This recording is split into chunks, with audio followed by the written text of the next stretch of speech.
Assalamualaikum warahmatullahi wabarakatuh. Selamat pagi para pendengar podcast. Semoga kalian yang mendengarkan selalu diberikan kesehatan dan kebahagiaan. Ya, jumpa lagi dengan saya Silvi sebagai moderator dalam podcast kali ini, yang beberapa menit ke depan akan menemani kalian pada podcast bermanfaat ini. Nah, udah nggak sabar kan podcast kali ini akan membahas tentang apa? Pada podcast kali ini saya bersama narasumber saya akan mengangkat tema tentang proyeksi pertumbuhan Indonesia di tahun 2023 nih. Jadi kira-kira bagaimana ya proyeksi pertumbuhan negara kita di tahun ini? Nah, pada hari ini saya ditemani oleh dua narasumber saya yang cantik dan keren loh. Di depan saya sudah ada Kak Aisyah dan Kak Ibadah. Ini merupakan mahasiswa Prodi Ekonomi Pembangunan Angkatan 2020. Boleh nih Kak memperkenalkan dirinya masing-masing. Oke, perkenalkan, nama saya Aisyah Nurfalia. Saya mahasiswi program studi Ekonomi Pembangunan Angkatan 2020. Di sini saya Ibadah Nabi Lydia dari program studi Ekonomi Pembangunan juga Angkatan 2020. Nah, di podcast kali ini kan kita akan membahas tentang proyeksi pertumbuhan ekonomi. Nah, proyeksi pertumbuhan ekonomi sendiri itu proses dari perubahan kondisi perekonomian yang terjadi di suatu negara secara berkesinambungan untuk menuju keadaan yang dinilai lebih baik selama jangka waktu tertentu. Menurut Kak Aisyah sendiri, jadi bagaimana proyeksi pertumbuhan ekonomi Indonesia pada tahun 2023 ini dan faktor-faktor apa saja yang akan mempengaruhinya? Baik, jadi kalau kita membahas terkait dengan proyeksi pertumbuhan ekonomi di Indonesia, ini merupakan topik yang cukup hangat ya bagi kita selaku mahasiswa ekonomi. Kalau kita berbicara terkait dengan faktor-faktor apa aja sih yang mempengaruhi, mungkin di sini bisa saya katakan yang pertama itu ada yang namanya investasi. Nah, investasi ini kan digunakan sebagai modal untuk meningkatkan produktivitas di suatu negara kan. Jadi misalnya Indonesia menerima investasi sebesar sekian triliun. Nah, mungkin dengan adanya investasi tersebut bisa digunakan untuk meningkatkan produktivitasnya, bisa juga untuk membangun infrastruktur di suatu daerah. Jadi misalkan kita mengambil contoh pembangunan infrastruktur berupa jalan tol. Nah, jadi dengan adanya jalan tol itu kan mungkin bisa atau lebih memperlancarkan adanya distribusi barang dan jasa dari daerah satu ke daerah lainnya, sehingga itu kan juga bisa memperlancar kegiatan ekonomi. Jadi ada hubungannya dengan pertumbuhan ekonomi kan, yang diharapkan mungkin akan semakin meningkat. Terus yang kedua ada yang namanya kebijakan pemerintah. Kalau kita bicara terkait dengan kebijakan pemerintah, kita lebih mengarah ke kebijakan fiskal dan moneter. Kalau kebijakan fiskal itu mengarahnya itu ke penerimaan dan pengeluaran dana di suatu negara. Beda lagi kalau kita membahas tentang kebijakan moneter, itu ada hubungannya dengan inflasi.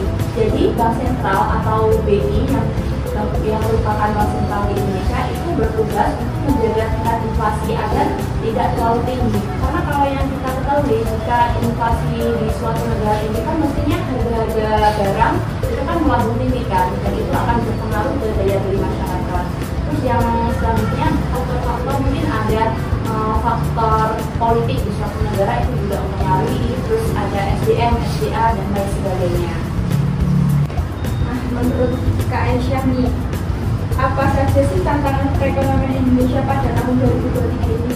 Kalau kita bicara terkait dengan tantangan perekonomian Indonesia tahun ini sih mungkin lebih bisa dipautkan ke suku bunga ya. Nah, kalau kita ketahui negara Amerika Serikat itu kan punya bank sentral di federal itu kan. Nah, The Fed itu sebagai bank acuan dari bank sentral di beberapa negara. Misalnya nih Indonesia, Bank Indonesia itu mengacu kepada The Fed.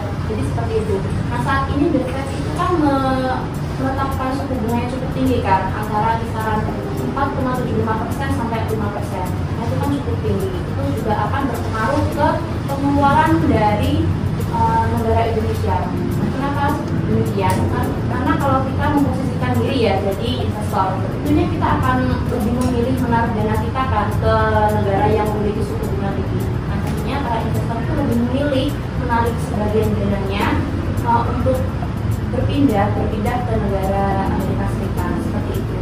Terus yang kedua ada yang namanya inflasi. Jadi seperti yang saya katakan di awal tadi, inflasi itu berpengaruh juga atau dijadikan sebagai sebuah tantangan kan. Terus yang ketiga ada yang namanya daya beli. Jadi inflasi sama daya beli itu ada kaitannya. Ketika inflasinya tinggi, mestinya nanti daya beli kan semakin turun kan, karena harga juga sehingga masyarakat itu lebih daya belinya lebih menurun. Jadi kalau bisa disimpulkan kan daya beli digunakan sebagai motor penggerak perekonomian bagi suatu negara seperti itu. Oke, terima kasih Bu Aisyah. Nah, teman-teman kita kan masih ada narasumber satu lagi. Nah, selanjutnya kita beralih ke Kak Ifadah. Nah, pertanyaan Bu Kak Ifadah.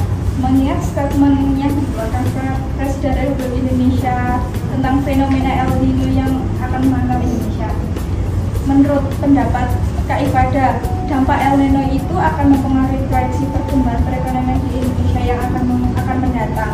Lalu sebagai mahasiswa, bagaimana pendapat Kak Ifadah? Oke, berita El Nino ini memang sekarang sedang ramai-ramainya dibahas di Indonesia. Melihat kondisi cuaca di Indonesia sendiri sejak awal tahun 2020 hingga kemarin yang tidak menentu.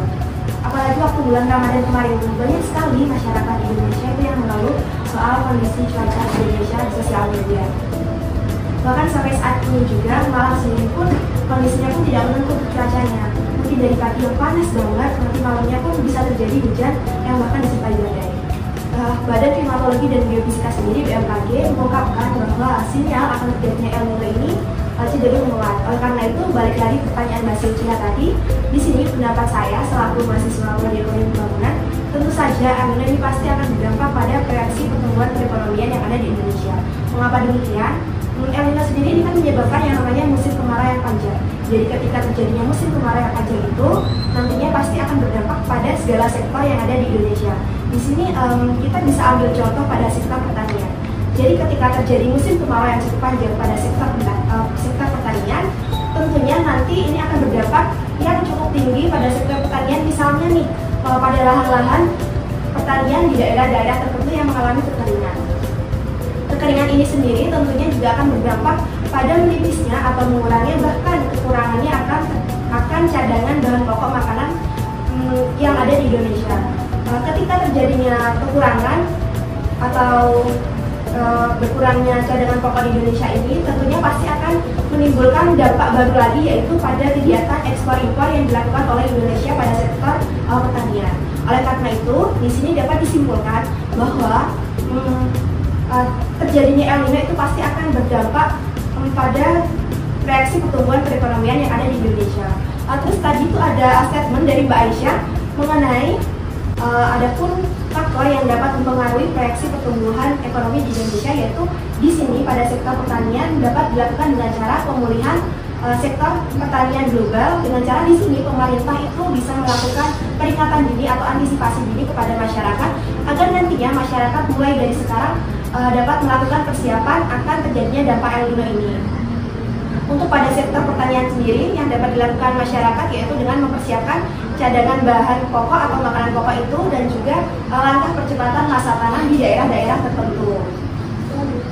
El Nino sendiri ini memang juga tidak dapat dihindari, namun di sini kita dapat menghadapi El Nino ini dengan strategi yang tepat melalui tindakan antisipasi, mitigasi, dan juga adaptasi. Nah, Mbak Ifadah, pertanyaan kedua, kan diketahui tahun 2023 ini proyeksi pertumbuhan ekonomi di Indonesia tetap menguat. Menurut Kak Ifadah sendiri, bagaimana cara mempertahankan peningkatan pertumbuhan ekonomi ke depannya?